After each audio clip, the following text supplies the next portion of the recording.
Nii, tere. Täna on siis teisipäev ja nagu eelmisel nädalal käin ma teisipäeviti Võrru ja meil on seal terviseseminar. Et ma otsustasin siis täna hommikupoolikul selle õhtuse variandi ette lugeda ja kuna meil saab raamat kohe-kohe läbi, siis jäävad lõpuks ainult need näpunäited ja siis kõik see raamatu kokkuvõte, et ma loen selle ühe peatüki ja siis tulevad need näpunäited. Nii, kuidas hirmust täielikult vabaneda?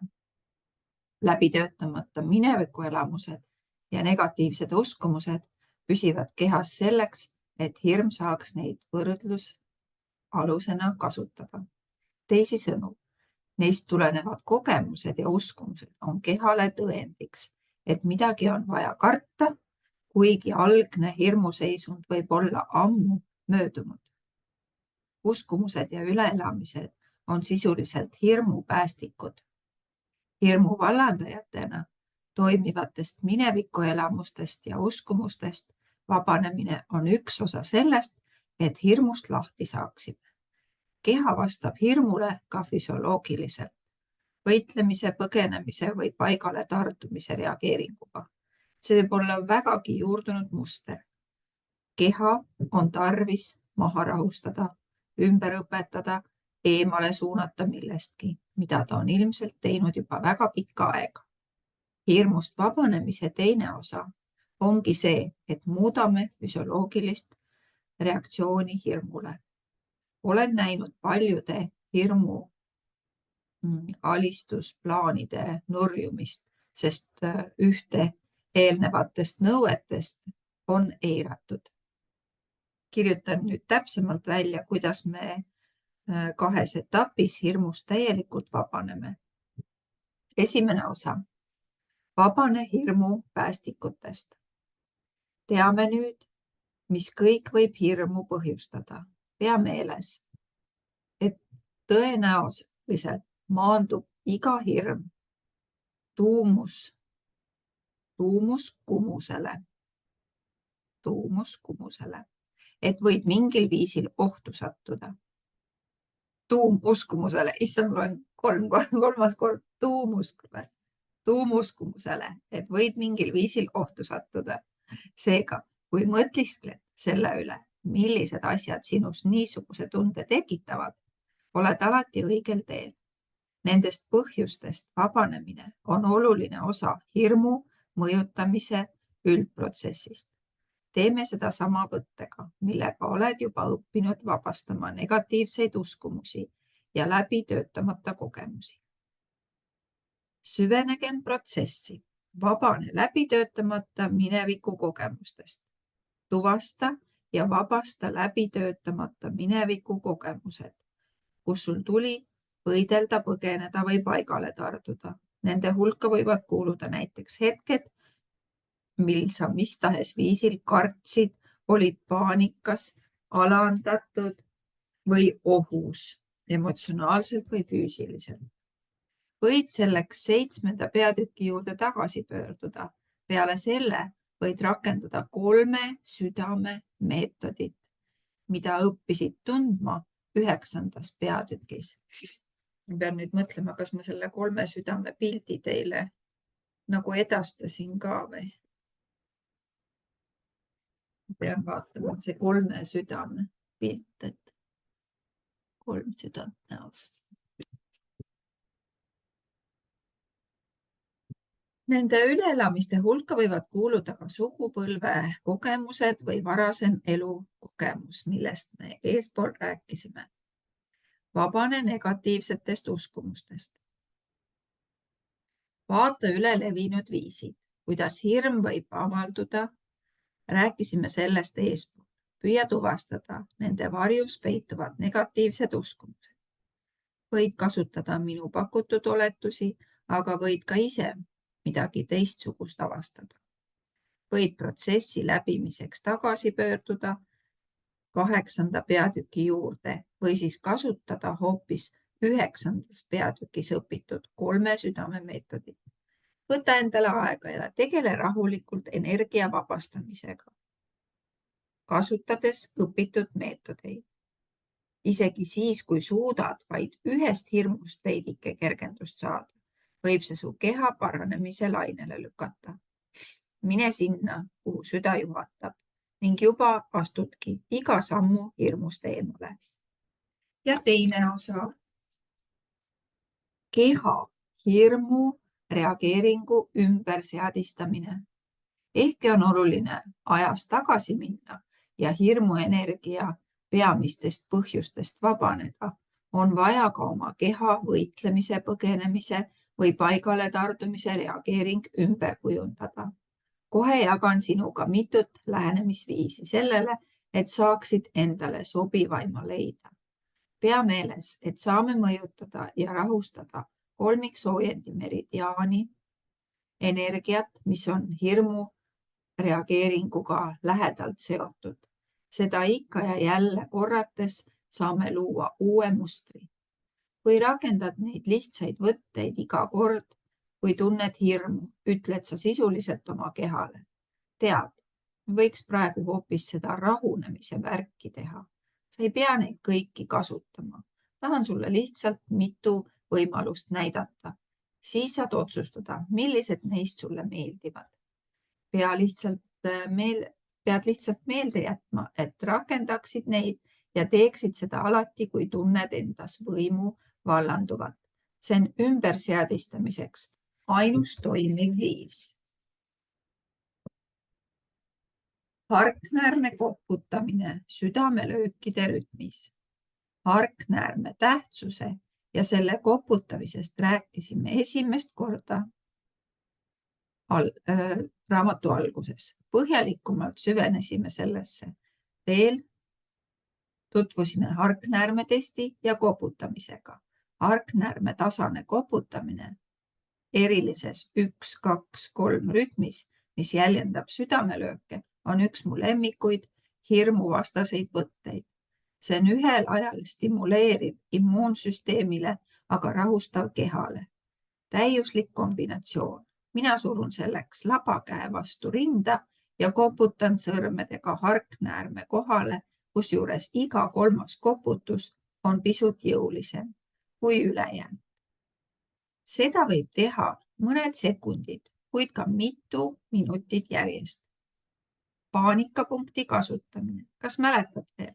Käe selga ehk edastuspunkti, mida kasutatakse EFT-s. See asub väikesõrme ja sõrmuse vahelisel õnarusel, umbes käelaba keskjoonel.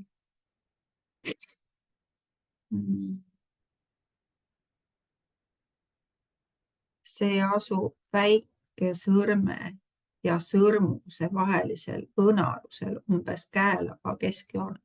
Kuskil siin siis. Samal ajal hinga sügavalt. Seda on lihtne teha kas või restoranis laua all või kirjutuslaua varjus, kuna see punkt on täpselt kolmiksoojendi meridiaani ehk energiatee peal. Lähetab niisugune võte sõna otseses mõttes sõnumi energiavoole, et see rahuneks ning kaitseseisundist tagasi tõmbaks. Peaks olema see koht, ma vaatan kohe siit eestpoolt, kus meil need punktid olid. Nii, käed, käepunktid. Teie praegu üles.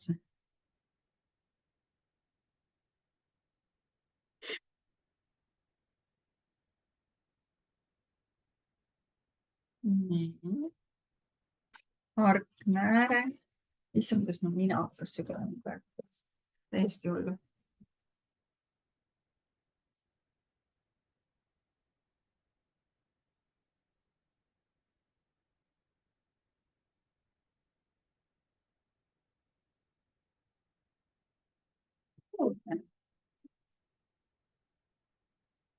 Niimoodi hakkas nina sügelema.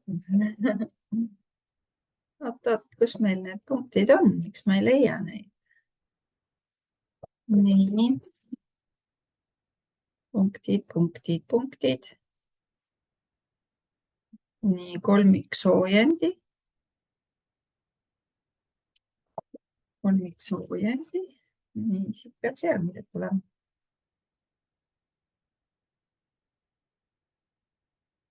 Kolmiksoojendi ja need punktid. Alistu nõustu ja mine kaasa.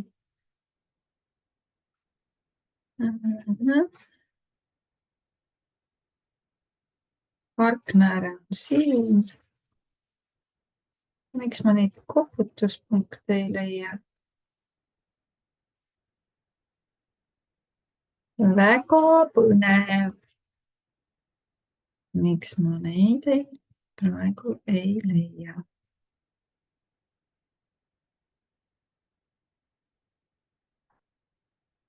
No ei taha üldse nii kapu. Karate löögipunkt. No see on ikkagi siin karate.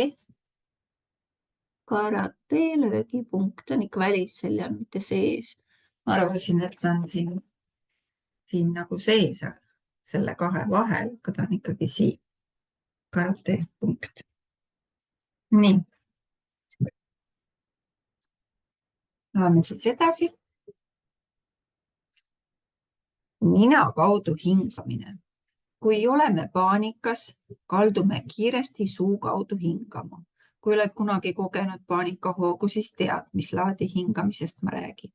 Üks viis kehale teatamaks, et kõik on ohutu, on sobitada hingamine loomuliku hingamisrütmiga, mida kasutame siis, kui ennast tõepoolest turvaliselt tunneme. Selleks soovitan keskenduda nina kaudu hingamisele. Tee aeglaseid sügavaid hingetõmbeid, hingates nii sisse kui ka välja, läbi nina. Püüa sisse hingata vähemalt 3 sekundi vältel ja seejärel sama pikalt välja. Selle meetodi puhul on võimatu kiiresti hingata ja nii saadki keha vaikselt rahulikumasse olekusse tagasi viia. Ka füüsiliste liigutuste aeglustamine, näiteks süües või jalutades, saadab närvisüsteemile rahunemissignaali. Paanikasend, käsivarte ristamine, nagu hoiaksid endal ümbert kinni või kaisutaksid end, on ülimalt rahustav ja kaitsev. Kui sa hoiad kumbagi kätt nii, et peopesat toetab teise käe küünarnukki ja õõtsutad ennast tasakesi, siis kahekordistad sa oma paanikat leevendava superväe. Õõtsudes päästad sa valla meile kõigile ürgsel tasandil tuttava rahustusreageeringu. See on pärit ajast, kui meid imikuna kätel kiigutati. EFT või tšakra koputamine. Koputa emotsionaalse vabastamise teraapia punkte või tšakrate koputamise punkte ilma, et üldse midagi ütleksid. See rahustab su hirmunud keha. Lausungid, mida peatükkides me kasutasime, aitasid meil energia esile tuua, et saaksime sellest vabaneda. Aga kui sa juba oled hirmust haaratud, siis ei ole vaja midagi öelda. Lihtsalt luba endal tunda, mida tunned ning koputa, kuni tajud energiat nihkuvat. Kord rahunenud võid järele mõelda, mis selle kõik vallandas ning sellega tegeleda. Kolmiksoojendi meridiaani järgimine. Nagu said teada juba varasemas peatükis, vastutab kolmiksoojendi meridiaan su võitlemise, põgenemise või paigale tartumise reaktsiooni eest. Selle meridiaani ülekoormamisel tunneb su keha adrenaliini ja hirmu tulva. Õnneks on selle taltsutamiseks suurepärane võimalus. Me saame seda teha nii, et veame sõrmega mööda kolmiksoojendi meridiaani, aga tagurpidi. Nii saab ülearuse energia, mida sa hetkel ei vaja, õrnalt vabastada või eemaldada. Enne alustamist oleks hea vaadata korraks teises peatükis kolmiksoojendi meridiaani illustratsiooni. Aseta labakäed kahele poole pead, nii et sõrmeotsad oleks vastu oimukohti ja peopesad põskedel. Nüüd nihuta käsi aeglaselt ja kindlalt ülespoole, ümber silmade, nagu lükkaksid ärevuses lapse lohutamiseks tal juukseid näod kõrval. Jõudnud kõrvanibude alla, nihuta käelabad mööda kaela allapoole kuni õlgadeni. Kõik peab toimuma ühe sujuva liigutusega. Tõsta nüüd käed kehalt, rista need nõnda, et kumbki toetuks teise õlale ning libista käsi mööda õlavart allapoole, kuni kaisutad ennast, hoides iseendal kätest kinni. Tõmba sügavalt hinge. Korda veel paar korda. Loo turvapaik. Kui sul on alati käepärast võtta kindel plaan, ülekantud tähenduses turvapaik, on see keset kaost ja kahtlusi suureks abiks. Siin on mõni soovitus, kuidas luua endale niisugune turvapaik, sõltumata sellest, kus sa viibid. Vali mingi fraas või sümbol. Oleks hea luua endale mingi kood, fraas või sümbol, mille väljaütlemisega saame endale otsekohe meelde tuletada, et meid ei ähvarda oht. Minu selliseid kinnitused ehk mantrad on: mul on turvaline, kõik on korras. Sina võid valida, mis sulle iganes meeldib, kuid veendu, et ütleksid sellist lauset, mida sa mingil tasandil ikkagi usud, isegi kui see on vaid ma elan selle üle. Kui sulle pakub lohutust mingi sümbol, võid ka välja mõelda mõne kujutluspildi, mida raskel hetkel meenutada. See võib olla ükspuha mis asi, et see tähendab sinu jaoks positiivset ususümbolit. Kui soovid selle pildi oma turvapaika installeerida, siis lihtsalt mana see mõttes esile ja ütle: alates praegusest hetkest toob see pilt mulle alati rahu, vaikust ja lohutust. Nüüd võid selle ükskõik millal teadvuses esile kutsuda ning ammutada selle positiivset energiat otse oma kehasse ja ruumi. Kasuta muusikat. Muusika võib oma energeetiliste sageduste tõttu olla väga rahustav ja tervetav. Gregoriuse koraalid, mis sisaldavad spetsiaalseid helisagedusi. Paljud inimesed, kes neid on kasutanud, on leidnud suurt kergendust. Aga mina usun, et ükskõik millisel muusikal, mida sa naudid, on mõjukas tervendamisvägi. Ehkki ma ei ole usklik inimene, meeldivad mulle väga kirikulaulud, gospelmuusika, sest need rahustavad ja aitavad keskenduda. Kuulan sellist muusikat sageli, et oma vibratsioonide sagedust suurendada. Eriti tõstavad mu tuju Smokey Robinsoni helindid. Kui tunnen ennast haavatavana või ebakindlana, siis kuulan neid. Kui treenid oma keha nende laulude mõjul lõõgastusseisundisse minema, saad laule igal ajal kiire rahustamisvahendina kasutada. Nüüd on sul hirmu leevendamiseks palju vahendeid. Kasuta neid hetkedel, mil hirm võimust võtma kipub ning aja jooksul harjub su keha tundma rahu, selle asemel, et reageerida tavalise hirmu ilminguga. Olen sulle välja pakkunud palju võimalusi, kuid on täiesti võimalik, et ainult mõned tunduvad sulle sobivad. Loomulikult võid kasutada neid, mis sulle meeldivad, üha uuesti ja uuesti ning täielikult kõrvale heita need, mis sinus mingit äratundmist ei tekita. Järgmisena saad teada, kuidas siiani õpitu alusel luua endale ainulaadne tervendamiskaart. Nii. Ja ongi viimane jagu, viimased juhtnöörid ja julgustused. Esimene samm, astu heas usus. Sa ei pea nägema kogu treppi, lihtsalt astu esimene samm. Rääkisime suurest kaunist puust, mäletad, juba päris raamatu alguses. Nüüd, kui oled minu tervendamisviisi iga tahku tundma õppinud, pakun sulle tähtsaks töövahendiks tervendamispuu illustratsiooni, mis aitab kogu seda võimsat protsessi kokku võtta. See on sinu kaart iseendaks saamise teel. Selles peatükis saad teada, kuidas kasutada seda illustratsiooni koos tervendamisvõtetega, mida õppisid 3. osas. Sellest lihtsast protsessist saab sinu uus teejuht. Peatüki lõpus saad teada, kuidas juba omandatud võtteid kasutades kujundada uus rutiin, et kinnistada kogu see vajalik töö, mida sa oled teinud. Nii, ja sellega ma lõpetan ja panen selle puu illustratsiooni pildi ja siis kolmapäeval ja loen siis kasuta tervendamispuu illustratsiooni enda tervendamiseks.